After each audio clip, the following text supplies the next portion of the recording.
حوالے سے آپ نے اپنی جد و جہد کا دوبارہ افتتاح کیا. دوگرا راج کے خلاف بھی آپ کی جد و جہد چلتی رہی, برٹش سامراج کے خلاف بھی چلتی رہی, وہ تو سارے مسلمانوں کی اور پورے ہندوستان کی بھی چلی, اور پھر تیسرا سٹیج آپ کا آیا کہ جب آپ نے بھارت کے خلاف ایک جہاد کی کیفیت اختیار کی. تو میں یہ سمجھتا ہوں کہ وہ سارا کام, اور آپ نے جہاں اس بات کا ذکر کیا کہ کس طرح سے ریڈ کلف ایوارڈ مسلمانوں کے خلاف اور پاکستان کے خلاف تھا, اس کا ذکر کچھ کتابوں کے اندر بھی موجود ہے. جسٹس منیر نے ایک کتاب لکھی فرام جناح ٹو ضیاء, اس کے اندر اس بات کا ذکر کیا کہ جو لوگ باؤنڈری کمیشن کے ممبران تھے, اس میں شاید سر ظفر اللہ صاحب خان بھی تھے اور 2-3 افراد, مجھے نام یاد نہیں, وہ قائد اعظم کے پاس آئے اور انہوں نے کہا کہ جی یہ ریڈ کلف ایوارڈ جو ہے یہ گلداسپور کو ہندوستان کی طرف دے رہا ہے. تو قائد اعظم نے کہا کہ یہ we will fight that later on, but I want Pakistan at every cost, at any cost, کیونکہ اگر ابھی پاکستان کی تکمیل نہیں ہوئی تو پاکستان بھی سارا کا سارا کنفیوژن کا شکار میں بن جائے گا. تو یہ وعدہ قائد اعظم کا اور اس کے بعد ساری حکومتوں کا بلا تفریق, یعنی میں یہ سمجھتا ہوں کہ اس بات کا ذکر ہو سکتا ہے کہ پاکستان کے اندر اپوزیشن اور حکومت جس کی بھی ہو تو کبھی کبھی اس بات کی طرف اعتراض ہوگا کہ یہ کر دیا یا یہ نہیں کیا. میں جب تک نیشنل اسمبلی کا ممبر تھا تو میں یہ سمجھتا تھا, میں یہ محسوس کرتا تھا کہ میں حکومت کو اتنا اس چیز میں تم اضافہ اور بہتری لا سکتے ہو. تو اس کے اندر پاکستان کا الٹیمیٹ ڈائریکشن آپ کو یقین دلانا چاہتا ہوں کہ پاکستان کا الٹیمیٹ ڈائریکشن ایک یونٹی ہے کشمیر کے معاملے میں, کوئی تفریق نہیں ہے. صرف یہ ہوگا کہ کچھ لیڈران اس بات کو کہیں گے کہ اس کو اس طرح سے کر لینا چاہیے تھا, کچھ لیڈران کہیں گے کہ سپیڈ بڑھاؤ, کچھ ہونا چاہیے. اس کے اندر آپ نے جو تجاویز آج پارلیمنٹ کے اندر اپنے دی ہیں وہ میں سمجھتا ہوں کہ میں اپنے دل کے ساتھ لگا کر لے جاؤں گا. پرائم منسٹر صاحب سے بھی بات کروں گا کہ مشاورت کی کیفیت جو ہے اس کو بڑھانا چاہیے تاکہ ایک یونٹی آف پرپس کے ساتھ ہم آگے جا سکیں. میں سمجھتا ہوں کہ یہ جو بڑا سٹرگل آپ کا مسلسل جاری ہے اور جتنی قربانیاں دی گئی ہیں, آج ہم ان لوگوں کے حوالے سے خراج تحسین پیش کرنا چاہتے ہیں. اور جب ہم بات کر رہے ہوں یہاں تو ہمارا پیغام ہندوستان کے ساتھ سب سے پہلے میں اس بات کا ذکر کروں گا کہ ہندوستان نے جو ڈیموگرافک چینجز کے حوالے سے جو اقدامات شروع کیے ہیں وہ نہایت پریشان کن اور تکلیف دہ ہیں. مگر یہ ذہن میں رکھیے کہ اللہ تعالیٰ کا بھی ایک اپنی مشیت ہوتی ہے. جیسے میں نے آپ سے ذکر کیا کہ ہندوستان جن راستوں پر نکلا ہے اس نے اپنی مائنورٹیز کو, خاص بالخصوص مسلمانوں کو جس طرح سے آئسولیٹ کرنا شروع کیا ہے, اس کے اندر ہمیں خطرہ اس بات کا ہے کہ ہندوستان جو اپنے آپ کو بھارت جس انداز سے کہتا ہے, کبھی اس طرح سے بھارت دنیا کی تاریخ میں ایگزسٹ نہیں کیا. یہ انگریزوں نے اس کو انڈیا نام دیا اور کیونکہ اس کو انہوں نے رول کرنا تھا, ورنہ یہ بہت ساری اکائیوں کے اندر تھا. اور جب 500 سے زیادہ پرنسلی سٹیٹس تھیں اسی ہندوستان کے اندر, تو یہ ایک آرٹیفیشل ایک یونٹی کی کیفیت ہے جس کا کوئی مقصد, پاکستان کا قیام کے اندر تو پاکستان کا مطلب کیا, لا الہ الا اللہ, اور پاکستان کا وہ ڈائریکشن جو ریاست مدینہ کی طرف یا ان پرنسپلز کی طرف جاتا ہے جس کی بنیاد پر ہم ایک دوسرے کے ساتھ اپنے تعلقات پیدا کرتے ہیں, اور جس بنیاد پر ہمیں ہر مسلم, یہ ایک بدن کے اعتبار سے جہاں کہیں زخم لگتا ہے ہمیں تکلیف ہوتی ہے, تو پاکستان کے مقاصد اور فاؤنڈیشن کے اندر تو وہ بڑے بڑے اصول بھی موجود ہیں. ہندوستان ایک جیوگرافیکل اینٹیٹی کے اعتبار سے جو چل رہا ہے اس کو وہ رسک نہیں لینے چاہیے جو وہ لے رہا ہے آج. کیونکہ مجھے لگتا یہ ہے کہ افغانستان کے اندر جب امن خراب ہوا تو پاکستان سفر تھا. سب سے زیادہ میرے افغانی بھائی پریشان ہوئے, دوسرے نمبر پر پاکستان کی پریشانی بڑھ گئی, پاکستان کو بہت قیمت ادا کرنی پڑی. تو ہم یہ کہتے ہیں کہ ہندوستان کو اس راستے سے ہٹنا چاہیے, اور کمیٹی آف نیشنز کے اندر, اقوام متحدہ کے اندر یہ بات کرتے ہیں. اور کیا کیا چیزیں ہم یاد دلاتے ہیں, ہم اصول یاد دلاتے ہیں, ہم قوانین یاد دلاتے ہیں, ہم ان وعدوں کا تذکرہ کرتے ہیں جس بنیاد کے طور پر دنیا کے اندر اقوام متحدہ کا قیام ہوا. ہم ان وعدوں کا, ان ریزولوشنز کا ذکر کرتے ہیں, بہت سارے 38 یو این ریزولوشن 38, 39, 47 جس میں پلیبیسائٹ کا ذکر ہوا اور ہندوستان نے اس کو قبول کیا. پھر 51 جس کے اندر ری افرم کیا گیا کہ پلیبیسائٹ جو ہے وہ حق خود ارادیت کو دنیا نے تسلیم کیا اور ہندوستان نے تسلیم کیا. UN 80 ریزولوشن نمبر 80 اور 91 جس کے اندر پچھلے سارے ریزولوشنز کے ساتھ پھر اس کو ری افرم کیا سارے ریزولوشنز کو کہ جی یہ ریزولوشنز ہمیں منظور ہیں. سیکیورٹی کونسل نے ری افرم کیا, یونائٹڈ نیشنز نے ری افرم کیا. تو یہ ایک تو لمبی کہانی ہے جس کے اندر آہستہ آہستہ آہستہ آہستہ ہندوستان ان سے پیچھے ہٹتا رہا, اور ان اصولوں کا پھر 122, 123, 126 اتنے سارے ریزولوشنز ہیں جس کی ہندوستان مخالفت کرتا ہے. تو ہم قانونی لیول پر, ڈپلومیٹک لیول پر, یہ ہماری مشین کی رفتار, آپ سے میں اتفاق کرتا ہوں کہ اس مشین کی رفتار کو ہم کو تیز کرنا چاہیے. مگر سب سے بڑی چیز دنیا پر اثر کس چیز کا ہوتا ہے, اور شاید جب آپ سے ملاقات ہوئی تھی آپ نے کوئی 2 سال پہلے اسی فورم کے اندر, تو میں نے اس بات کا ذکر کیا تھا کہ دنیا کو تکلیف پہنچتی ہے امیجری دیکھ کر, انسان کو انسان سے تکلیف پہنچتی ہے.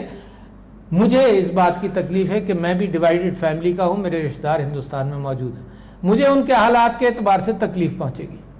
آپ کو تو ڈائریکٹ تعلق روزانہ کا ہے, آپ کو تکلیف پہنچتی ہے جو کچھ وہاں سری نگر میں ہوتا ہے, جو کچھ دوسری جگہوں پر ہوتا ہے, یہ تکلیف آپ کی ڈائریکٹ ہے. اچھا, آپ کو پتا ہے کہ کیا ظلم ہو رہا ہوگا, دنیا کو دکھانا ہمارا ایک کام ہے کہ دنیا کو بتائیں. آج کل سوشل میڈیا جو ہے وہی سب سے پہلے اور سب سے جلدی اس بات کو دور دور تک پہنچاتا ہے. آپ کو یاد ہوگا کہ سیرین ایک بچے کی تصویر میڈیٹرینین میں ڈوب گیا, چھوٹا سا بچہ, اس کی تصویر نے دنیا میں تہلکہ مچایا. میں سمجھتا ہوں کہ ہندوستان نے یہ مکاری کی ہے, یہ چالاکی کی ہے کہ اس کے بہیمانہ مظالم جو ہے وہ چھپانے کے لیے اس نے وہاں پر وائی فائی کو, براڈ بینڈ کو, اس بات کی اجازت نہیں ہے کہ وہاں سے تصویریں باہر نکلیں.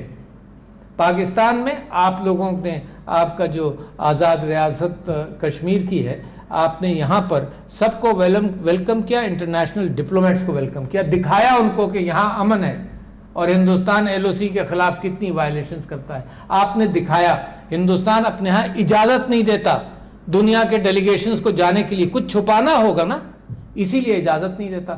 تو ہمارا پاکستان کا مطالبہ سب سے پہلا تو یہی ہے کہ کھولو تو صحیح, دنیا کو نظر تو آئے کہ تم کر کیا رہے ہو.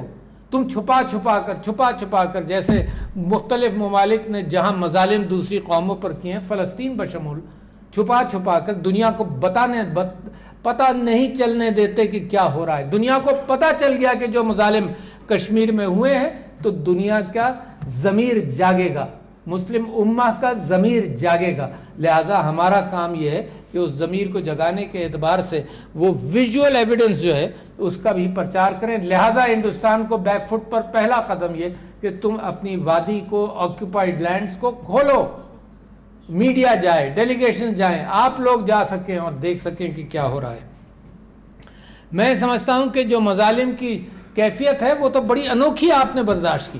جو پیلٹ گنز کا استعمال ہے دنیا میں شاید کہیں نہیں ہوا, اور جب میں یہ 2010 سے شروع ہوا, اور جب میں 2013 سے 18 تک قومی اسمبلی کا ممبر تھا تو میں اس وقت یہ چیلنج کرتا تھا کہ ہندوستان میں مختلف جگہوں پر اس کو ریزسٹنسز ہوں گی, میزورام علاقے میں, آسام میں, ہر جگہ پر, مگر وہ پیلٹ گنز استعمال نہیں کرے گا. پیلٹ گنز اس نے صرف مسلمانوں کے خلاف استعمال کی اور کشمیر کے اندر کی, اور بڑی گھناؤنی کیفیت ہے. بچے جس انداز سے زخمی ہوئے, نابینا ہوئے, مر گئے, شہید ہو گئے, جس طرح سے عورتیں شہید ہوئیں اس سے اور نابینا ہوئیں, تو بڑا گھناؤنا ہتھیار ہے جس کو استعمال کیا گیا. اس کی مذمت ہم کرتے بھی ہیں اور دنیا کو دکھانا چاہتے ہیں مسلسل کہ ہوا کیا. جس طرح سے جھوٹے انکاؤنٹرز ہوئے, جس طرح سے لوگوں کو شہید کیا گیا, جس طرح سے قبروں کا پتہ چلا کہ جہاں تدفین کی گئی, جس طرح سے ظلم کیا گیا, ٹارچر کیا گیا, اور ہندوستان پوری سازشوں میں ملوث ہے.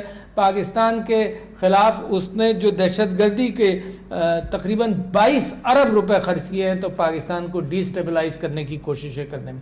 ڈس انفو لیب دیکھی آپ نے, ڈس انفو لیب کے اعتبار سے دنیا کو جھوٹ کا پرچار کیا گیا. میرے اوپر فرض بنتا ہے کہ میں سچ کا پرچار کروں, اور سچ کا پرچار کروں ویژول ایویڈنسز کے ساتھ کہ جو وہاں پر ہوا. دنیا کے ضمیر کو جھنجھوڑیں, دکھائیں, بتائیں, بار بار جگائیں, اس کو دبنے نہ دیں.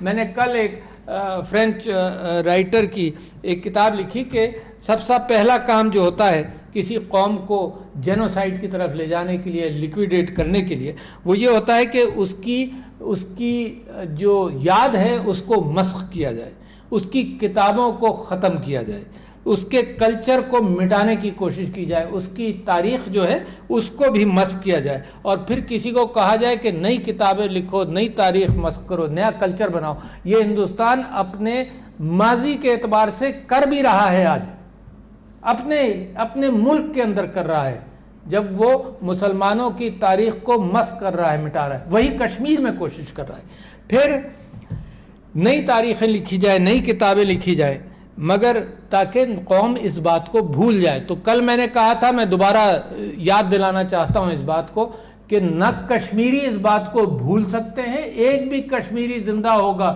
بھول نہیں سکتے جو ان کے ساتھ گزری ہے، جو جدوجہد ہے وہ جاری رکھیں گے ہر قیمت پر، کوئی ان کی تاریخ کو مس نہیں کر سکتا، یادداشت موجود ہے، اور آج کل کی دنیا کے اندر کتابوں کو بھی کوئی ختم نہیں کر سکتا۔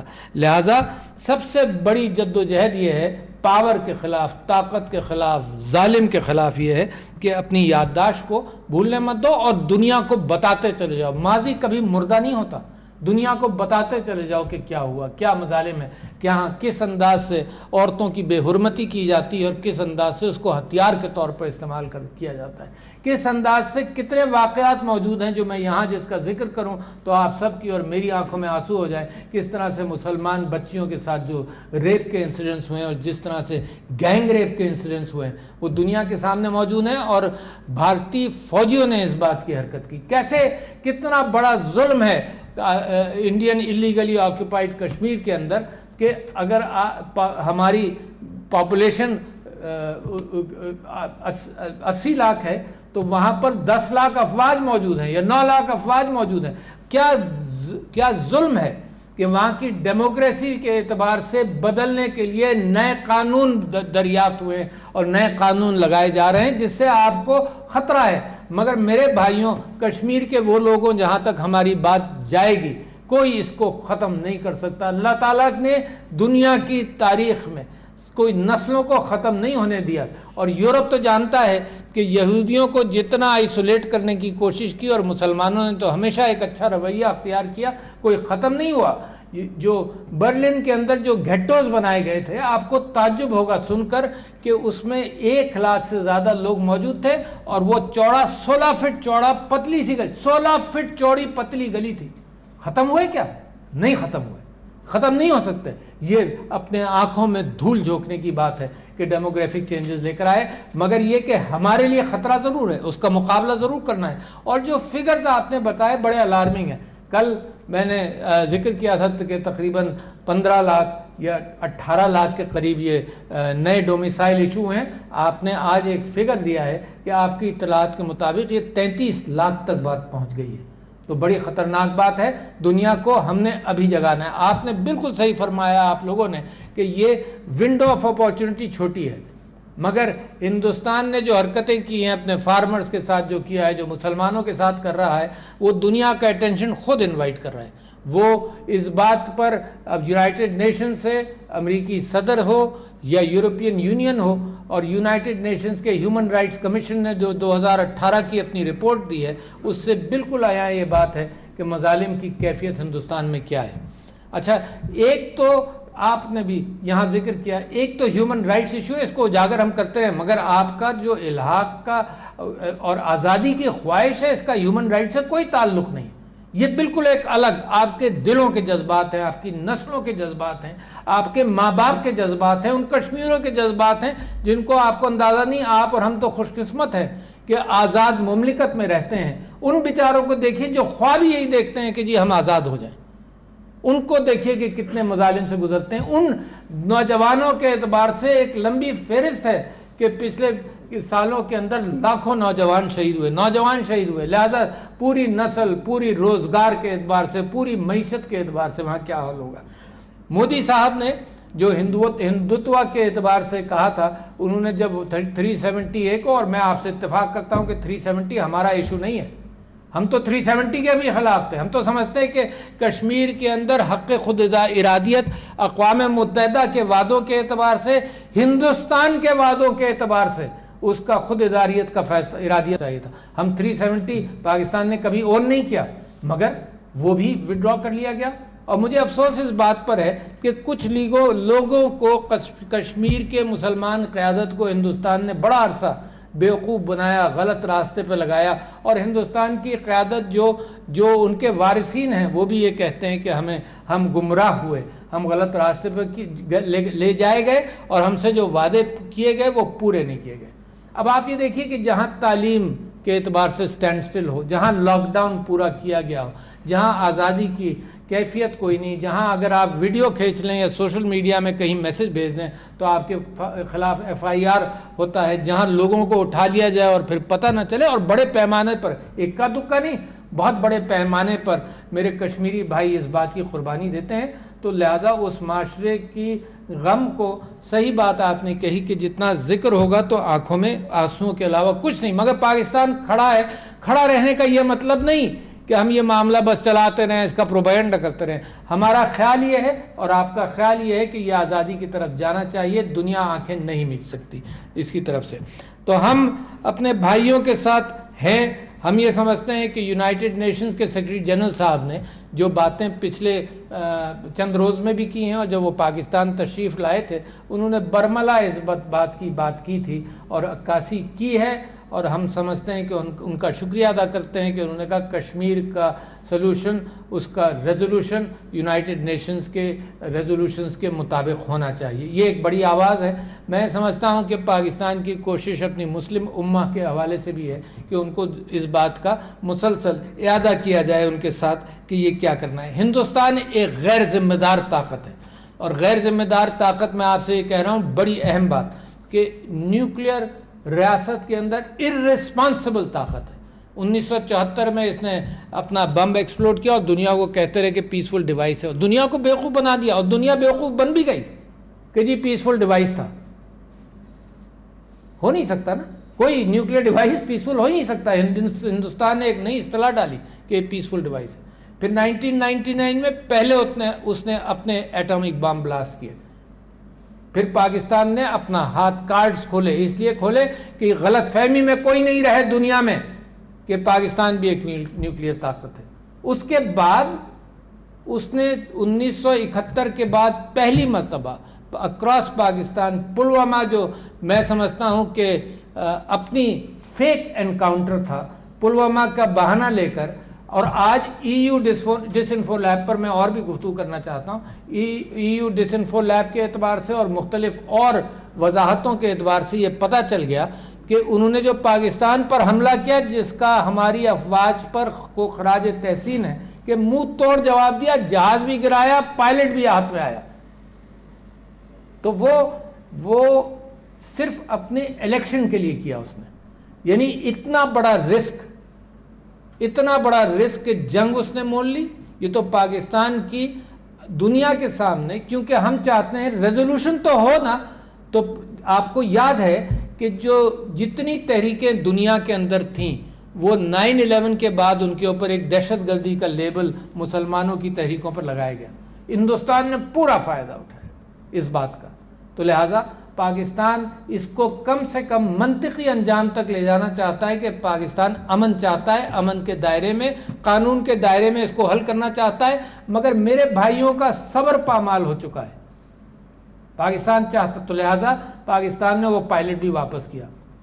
تو پاکستان کی کوشش امن کی ہے, اور میں سمجھتا ہوں کہ میں ہندوستان کو ایک پیغام دینا چاہتا ہوں کہ اگر انوائرمنٹ بہتر کرنی ہے تو پاکستان کے پرائم منسٹر نے بھی کہا, پاکستان کی ساری حکومتیں امن کی خواہاں رہی ہیں. پاکستان نے پرائم منسٹر نے یہ کہا کہ تم ایک قدم اٹھاؤ گے امن کی طرف تو ہم 2 اٹھائیں گے. مگر بات تو کرو. یہ تھوڑی کہ شملہ معاہدے کے اندر یہ بات طے ہوئی کہ آپس کے اندر ڈسکس کریں گے. ڈسکس کرنے کے لیے تیار نہیں, ہر بہانے سے بات کو ٹال جاتے ہیں. کبھی اس شملہ معاہدے کے بعد سے آج تک کبھی ڈسکشن نہیں ہوا. دنیا کے اندر جب ہم جاتے ہیں تو کہتے ہیں Kashmir Kashmir is a matter between India and Pakistan. With clarity, it's a matter of the Kashmiri people. ان کے حق خود ان کی خواہشات, یہ ٹیریٹری کی بھی جنگ نہیں ہے, یہ پانی کی بھی جنگ نہیں ہے, یہ لوگوں کی بات ہے. یہ ان غریبوں کی بات ہے، یہ ان جن کو غریب کر دیا ان کی بات ہے، جو مالا مال تھے ان کو غریب کر دیا، یہ ان کی بات ہے، یہ ان بچوں کی بات ہے جن کے خواب ہیں، ان ماؤں کی بات ہے جو پسے ہوئے ہیں، یہ ان شہیدوں کی بات ہے، ان کے لواحقین کی بات ہے جو پسے ہوئے ہیں۔ تو it's not a matter of territory, it's a matter of principle کہ آزادی چاہتے ہیں غاصبانہ انداز سے۔ اگر ہندوستان کے کرتوت اچھے ہوتے تو میں اور آپ صرف تقریریں ہی کر رہے ہوتے، وہاں پر لوگ خود ہی کہتے کہ نہیں ہم یہ نہیں چاہتے یا ہم انڈیپینڈنس چاہتے ہیں۔ وہاں تو انہوں نے دیکھ لیا، جو قوم جو حکومت 73 سال میں اپنے کرتوت کو روک نہیں سکی ہے، وہ آگے کا کیا وعدہ کرے گی؟ تو اس نے ایک ہی بات سوچی، اس نے کہا جی لوگوں ہی کو بدل دو۔ اور اب جس انداز سے یہ معاملہ چل رہا ہے اور یہ کرنے میں وہ کامیاب ہوئے تو کل کو وہ الیکشنز کرا کر دکھائیں گے یہی بات جو آپ نے خطرات کا اظہار کیا۔ تو میں یہ سمجھتا ہوں کہ یہ ہندوستان کو اپنے یہ جو ڈیموگرافک چینجز جو اس نے دوسری جگہوں سے سیکھی ہے، ان ڈیموگرافک چینجز کے حوالے سے ان کو بدلنا بے انتہا ضروری ہے۔ ڈسپروپورشنیٹ ریاکشن ہوتا ہے، وہاں کے سارے افسران کو تبدیل کیا گیا ہے جو میری اطلاعات ہیں، سارے افسران کو باہر کیا گیا، انہوں نے اپنی سول سروس کو اپنی انڈین سول سروس سے ملا کر اس بات کا فائدہ اٹھایا کہ کشمیری افسران کو باہر پوسٹ کر دیں اور وہاں سے جو ہندوتوا والے RSS والے BJP کے کٹر افسران کو کشمیر بھیجا جائے۔ نہیں ہوگا، پھر بھی کچھ نہیں کر سکتے۔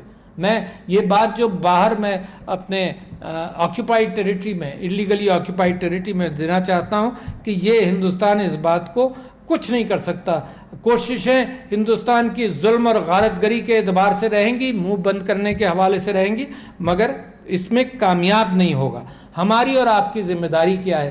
میں نے آپ سے کہا تھا کہ 5 اکائیوں کے اندر میں بات کرنا چاہتا ہوں جس کے اندر ہندوستان کی پاپولیشن بھی ہے۔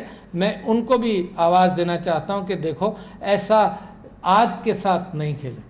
یہ ان کو خیال ہے کہ پاکستان کمزور ہو جائے گا اور اس سلسلے میں کشمیر بھی کمزوری کی طرف جائے گا، یہ ہو نہیں سکتا۔ اور دیکھ لیا انہوں نے مقابلہ کر کے دیکھ لیا، ان کی ناک رگڑی گئی پچھلے دنوں جو انہوں نے پاکستان کے اوپر حملہ کیا۔ پاکستان اس بات کو برداشت نہیں کر سکتا۔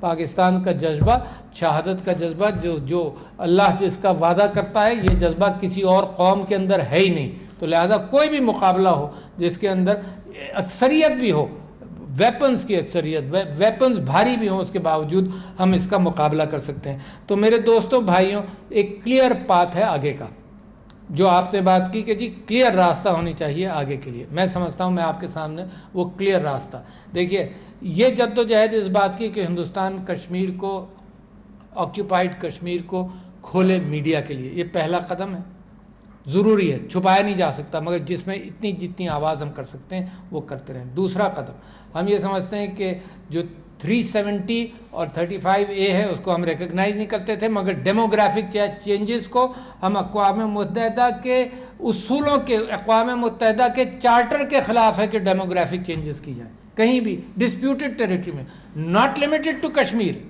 یہ اصول اقوام متحدہ کے چارٹر میں آکیوپائڈ ٹیریٹریز کے لیے ہر طرف سے ہے، یا ڈسپیوٹڈ ٹیریٹریز کے ہر طرف سے ہے کہ تم ڈیموگرافک چینجز نہیں کر سکتے۔ اس کے ساتھ ساتھ ہم یہ سمجھتے ہیں کہ United nations human rights commission کی رپورٹ ہے، اس کے حوالے سے سخت اقدامات کیے جائیں۔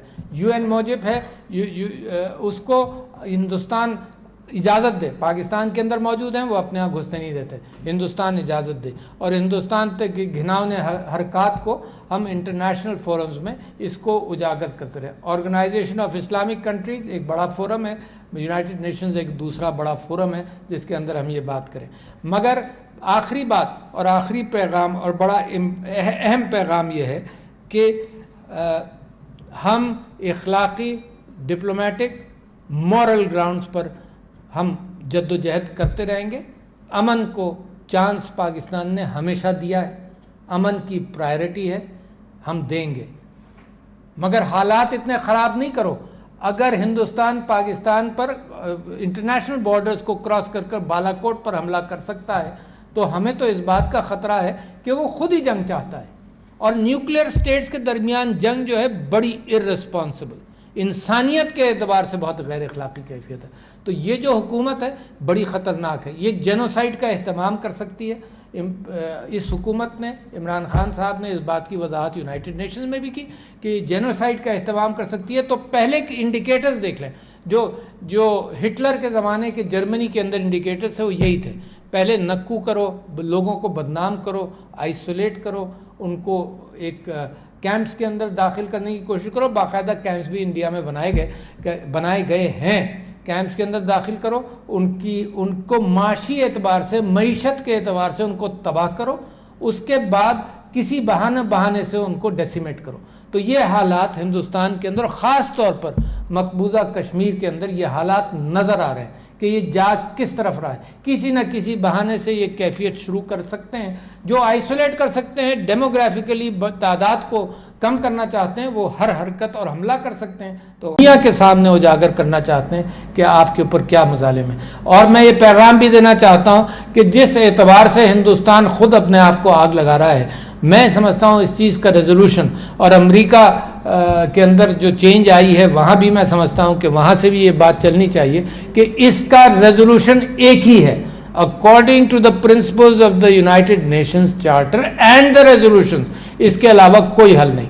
ہندوستان کو ہم موقع دینا چاہتے ہیں، یہ دعوت ہے کہ حالات بہتر کرنے کے لیے پاکستان نے پوری کوشش کر لی ہے، اگر آپ کوئی مثبت قدم کریں گے تو اس طرف حالات جا سکتے ہیں۔ کشمیر کے ریزولوشن کے بغیر ہمارے اور آپ کے تعلقات بہتر ہو ہی نہیں سکتے، ہم یہ ریپیٹ کرتے چلے جا رہے ہیں اور کرتے رہیں گے۔ پاکستان یہ کوئی قیمت نہیں ہے، اس کو ہم قیمت بھی نہیں کہتے، کہ جو ہم نے اپنے اصولوں کی خاطر، موریلٹی کی خاطر، اپنے بھائیوں کی خاطر جو ہم نے سٹینڈ پچھلے 73 سال میں لیا ہے، وہ stand irrespective of government in Pakistan, وہ سٹینڈ ہمارا جاری رہے گا۔ تو خواتین و حضرات، ممبر پارلیمان، آپ کا میں بے انتہا مشکور ہوں کہ آپ نے دعوت دی، آپ نے جو باتیں کی ان کو میں نے لکھ بھی لیا ہے اور انشاءاللہ اس کی طرف میں پیش رفت کرنے کی کوشش کروں گا۔ شکریہ جناب علی، السلام علیکم۔